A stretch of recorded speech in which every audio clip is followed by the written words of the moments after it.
دیکھیے یہی تو بات ہے کہ اگر مسلم لیگ لندن کی طرف سے اکسایا جاتا ہے اور مسلم لیگ پاکستان کی طرف سے جو ہے وہ گرینڈ جو ہے وہ نیشنل بات چیت کی بات کی جاتی ہے، تو اس پہ ڈائلاگ کی بات کی جاتی ہے، تو پھر پتہ چل جاتا ہے۔ ابھی بھی آپ دیکھیں کہ جو دو لوگ ملے ہیں ان کی وجہ کیا ہے، اور میں آپ کو یہ بتانا چاہتا ہوں کہ یہ فروری میں مارچ تو نہیں ہوتا، مارچ تو فروری کے بعد آنے والا ہے، لیکن اب آپ بتائیے کہ جو ہمیں کہا گیا تھا آزادی مارچ کے وقت کہ آپ آئیں 31 اکتوبر کو پچھلے سال، اور ہم نومبر میں پہنچیں گے، نواز شریف صاحب کے کہنے پر جناب شہباز شریف نے پورے میڈیا کو کہا تھا کہ ہم نومبر میں جوائن کریں گے، اور جناب بلاول صاحب نے فرمایا تھا کہ ہم اسی جنوری میں جوائن کریں گے۔ جنوری گزر گیا، نومبر گزرا، جنوری گزرا، پورا سال گزرا، اب انہوں نے کہا تھا کہ جنوری میں ہم فیصلے کریں گے، اب فروری آ گئی۔ ہمارے ہاں تو کوئٹہ میں ایک اخبار نے 31 فروری کو لکھا ہوا ہے کہ استعفے دیں گے، اب 31 فروری تو قیامت تک نہیں آئے گی، شاید وہ تو کتابت کی غلطی ہوگی، لیکن میں سمجھتا ہوں کہ لگتا ایسے ہے کہ شاید یہ لوگ راستہ بھول گئے ہیں یا ان کو بھول بلیوں میں ڈال دیا گیا ہے۔ آپ کیا سمجھتے ہیں؟ آپ کا یہ کہنا ہے کہ مولانا فضل الرحمان شاید ماضی والے رویے پہ دوبارہ آ جائیں 1-2 ماہ بعد، لیکن کیا آپ یہ نہیں سمجھتے کہ ہر جماعت کو اس اتحاد سے اندرونی طور پر کچھ نہ کچھ نقصان اٹھانا پڑا، جیسا کہ JUIF کو آپ کے حوالے سے، پاکستان پیپلز پارٹی کو مصطفیٰ نواز کھوکھر اور علی مہر جیسے لوگوں کے حوالے سے، اور پاکستان مسلم لیگ نون کو بھی جو ہم خیال لوگ نہیں ہیں ان کے حوالے سے؟ دیکھیں جہاں تک نواز کھوکھر کا یا حسین احمد کا تعلق ہے، میں سمجھتا ہوں کہ نواز کھوکھر صاحب بھی پیپلز پارٹی کے اور میں بھی ہوں، جو نقصان ہوگا وہ تو میرے خیال میں اس سے بہت کہیں زیادہ ہوگا، اور وہ نقصان وہ ہوگا جب جس طریقے سے کہ یہ آگے جا کر دیکھیں گے، جس طرح حضرت امام حسین کو بلایا گیا تھا کوفے والوں نے اور پھر ساتھ چھوڑ دیا تھا، یہ بینی ہوئی صورتحال ہوگی، مولانا صاحب کے ہاتھ میں اور جیب میں ہمارے ہی چند MNA اور سینیٹرز کی استعفے ہوں گے، باقی جو صورتحال ہے وہ بالکل واضح ہے۔ اور میں سمجھنا چاہتا ہوں کہ ہم نے یقیناً یہ بات کل بھی کی تھی، اور میں ایک بات کہنا چاہتا ہوں رانا صاحب کہ اگر میرا بیانیہ غلط تھا اور جس کی سزا مجھے دی گئی ہے نواز شریف صاحب جیسے شخص کے لیے جس کا کوئی دین ایمان نہیں ہے، اور میں سمجھتا ہوں کہ اگر نواز شریف صاحب کا وہ بیانیہ کوئٹہ کے جلسے کا صحیح تھا اور واقعی وہ PDM کے اس فریم ورک میں پورا آتا تھا اور اس کی مذمت کرنے کے بعد مجھے سزا دی گئی ہے، تو پھر مجھے بتایا جائے کہ وہ بیانیہ گجرانوالہ میں کیوں نہیں آیا، وہ بیانیہ لاہور کے جلسے میں کیوں نہیں آیا، وہ بیانیہ دیگر جگہ پر کیوں نہیں آیا۔ اس کا مطلب یہ ہے کہ حافظ حسین احمد نے جو کچھ کہا تھا وہ کل بھی سچ تھا، آج بھی سچ ہے، اور مولانا فضل الرحمان صاحب اور دیگر جو ہمارے دیگر قائدین ہیں وہ بھی انشاءاللہ سمجھیں گے کہ یہ سچ کب ان کے سامنے آئے گا۔ باقی جہاں تک تعلق ہے، مولانا فضل الرحمان ایک بڑے بہترین سیاستدان ہیں، بڑے آنے والے وقت کو دیکھتے ہیں، کیا انہیں یہ نظر نہیں آ رہا، کیا وہ یرغمال بن چکے ہیں، انہیں نظر نہیں آ رہا، یا کوئی اور معاملہ ہے، یا مال بناؤ یا کوئی اور ایسا معاملہ ہے؟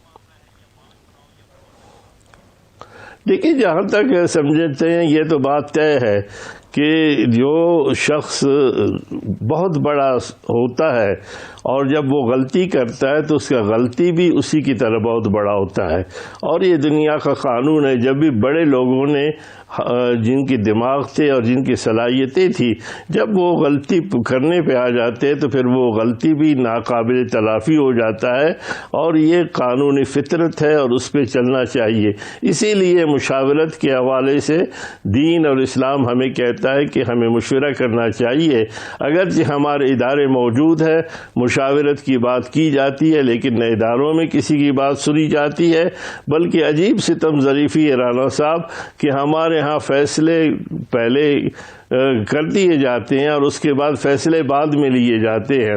ہماری ابھی جو اجلاس ہوا ہے شورا کا، اس میں یقیناً انہوں نے کہا تھا 2018 کے بعد جو ہم نے فیصلے کیے ان کی توثیق کی جائے. یعنی آزادی مارچ میں اگر ہم گئے تھے کسی اور جنرل کے پاس اور ان کی یقین دہانی پر ختم کرایا تھا تو یہ غلطی کس کی تھی؟ اگر ادارے ہوتے تو یقیناً اس شخص کو پکڑا جاتا جس نے 13 دن ہمارے جو ورکروں کو بٹھائے رکھا سردی میں، اور اس کے بعد کس طریقے سے انہوں نے ایک ایسے جھوٹ پہ ان کو جو ہے اٹھنے پہ مجبور کیا، اور آج ہم اسی طرح رول رہے ہیں جس طرح آج بھی ہے. آج بھی صورتحال بالکل ہمارے پاس واضح ہے. بھی بڑی ہوتی ہے بلا شبہ. جمعیت علماء اسلام دینی طور پر ایک بہت بڑی جماعت ہے، لیکن آپ کیا سمجھتے ہیں کہ بڑے شخص کی غلطی مستقبل میں سیاسی طور پر کتنا نقصان دے گی جمعیت علماء اسلام کو؟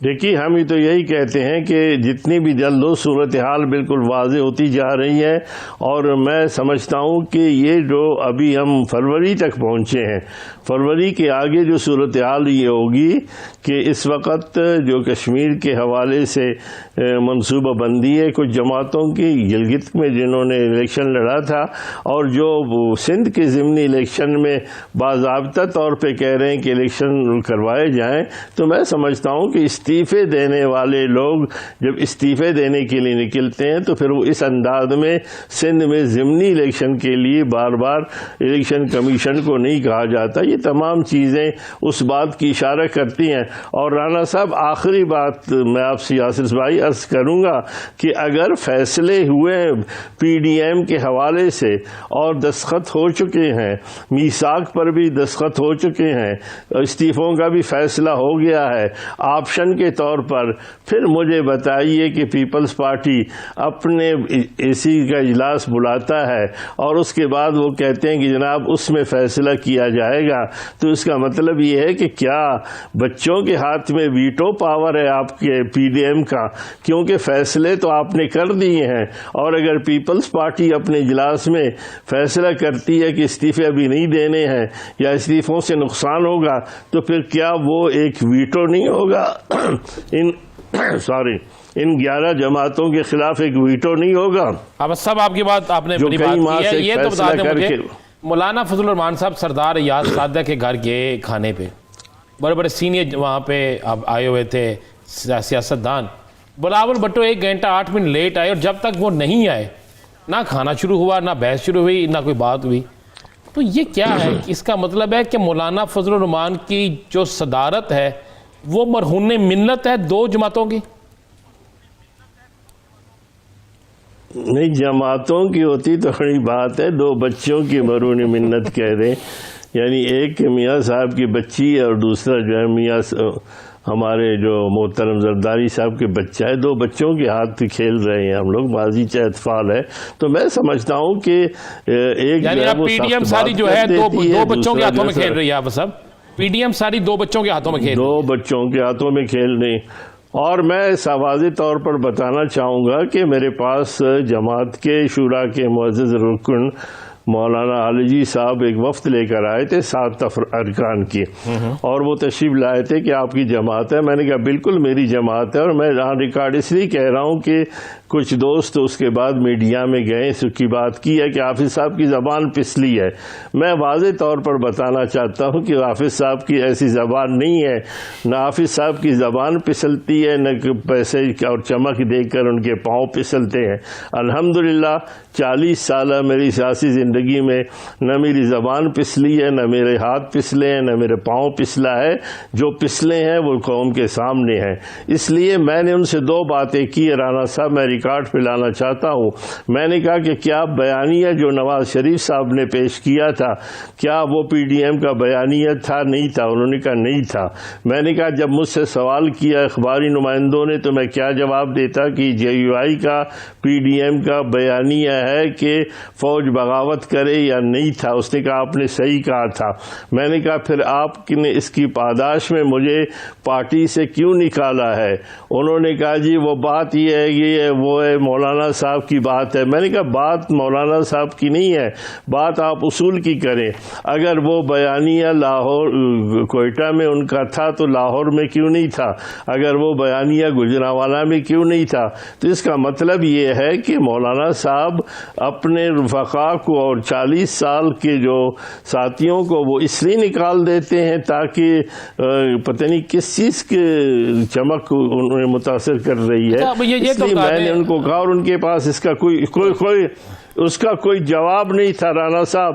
اور انہوں نے جو یہ بات کی ہے کہ حافظ صاحب کی زبان پسلی ہے, میں اس کی مذمت کرتا ہوں, اور میں سمجھتا ہوں کہ وہ اس بارے میں یقیناً اگر ان کو شوکاز نوٹس دینا تھا تو میرا موقف سنتے, اور اگر آپ کے تمام ارکان یہ کہتے ہیں کہ آپ کا موقف صحیح تھا, لیکن چونکہ مولانا صاحب نواز شریف کے ساتھ ہے اس لیے آپ کو یہ بات نہیں کرنی چاہیے تھی, تو میں سمجھتا ہوں کہ یہ بہت بڑی زیادتی ہے, اور نہ صرف جماعت کے ساتھ زیادتی ہے بلکہ ہر محب وطن کے ساتھ زیادتی ہے کہ ایسے موقع پر وہ خاموش رہے. کیا یہ 2 بچے عمران خان کی حکومت گرا لیں گے؟ نمبر 1.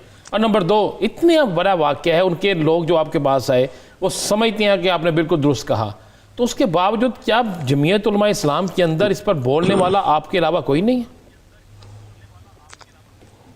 دیکھیں بولنے والے بہت ہیں, لیکن جو لوگ بھی, یعنی میں تو بامر مجبوری, چونکہ میں ترجمان تھا میں نے بول رہا ہوں, اس لیے کافی ایسے ساتھی ہیں ہمارے جو نہیں بولنا چاہتے. آپ دیکھیں, آپ 4-5-6 دن سے آپ مجھے کہہ رہے ہیں کہ آپ کچھ بات کریں, میں اس لیے بول نہیں رہا ہوں. اگر اب وہ میڈیا میں ہماری کچھ ساتھی گئے ہیں اور انہوں نے بات کی ہے کہ آپ صاحب کی زبان پسلی ہے تو میں مجبوراً آ گیا ہوں. اس لیے لوگ نہیں بولنا چاہتے. نواز کوکر صاحب اس لیے نہیں بولنا چاہتے کہ وہ جماعت کے اندر ہیں, انہوں نے صرف اپنے اظہار کے لیے استعفیٰ دے دیا ہے. اس طرح کافی لوگ موجود ہیں, ہر جگہ موجود ہیں. ان 2 بچوں کے حوالے سے بتا دیں, کیا یہ 2 بچے عمران خان کی حکومت ختم کر دیں گے؟ میں یہ کہہ رہا ہوں کہ عمران خان کو گرانے سے پہلے جو آس پاس کے ہمارے بزرگ ہیں ان کو یہ نہ گرا دے. مشکل تو یہ پڑی ہوئی ہے کہ وہ جس چیز پہ لگے ہوئے ہیں نا, یعنی جس کشتی میں سوار ہیں اسے سوراخ کرنے میں لگے ہوئے ہیں. اس لیے میں سمجھتا ہوں کہ ان کے جو معاملات ہیں اس لیے ان کو سنجیدگی کے ساتھ جو بزرگ ہیں ان کو لینا چاہیے. حافظ صاحب ایک جملے میں تاثر دیجئے گا کہ کیا اگر یہی حالات رہے اور اسی ڈگر پہ پی ڈی ایم چلتی رہی تو جمہوری اور سیاسی عمل جو ہے اس کے پٹری سے اترنے کے کتنے چانسز ہیں؟ دیکھیے, جہاں تک جمہوریت کا تعلق ہے تو میں سمجھتا ہوں کہ اللہ کرے کہ یہ جو جماعتیں 11 کی 11 ہیں, اور اس میں پیپلز پارٹی بھی ہے, اس میں سمجھتا ہوں جتنی بھی جماعتیں ہیں تحریک انصاف سمیت, ان سب میں جمہوریت نہیں ہے. جمہوریت کے لیے بنیادی طور پر یہ ہے کہ موروثیت اور دوستی اور تعلق کی بجائے جو ہے میرٹ کی بنیاد پہ فیصلے ہونے چاہیے. اور اگر یہاں پر موروثیت چل رہا ہے, یہاں پرچیوں پر جو ہے نا فیصلے ہوتے ہیں, اور اس بچوں کو کے حوالے سے بڑے بڑے جو ہے تجربہ کار 60-70 سال کے لوگ پیچھے کھڑے ہو کر بچوں کی طرف ہی دیکھ رہے ہوتے ہیں, تو پھر میں سمجھتا ہوں کہ اس سے پتہ چلتا ہے کہ جمہوریت کا مستقبل بڑا تابناک ہمیں نظر نہیں آتا. جمہوریت کا مستقبل تابناک نظر نہیں آتا. جہاں پر پرچیوں پہ فیصلے ہوں اور موروثیت پہ سیاست چلے تو وہاں پہ جمہوریت پہ سوالیہ نشان اٹھتے ہیں. بہت شکریہ حافظ حسین احمد حوالے سے اپنا وقت دینے کے لیے. ناظرین, دیگر ایشوز پر بات کریں گے ایک شارٹ بریک کے بعد. Stay with us.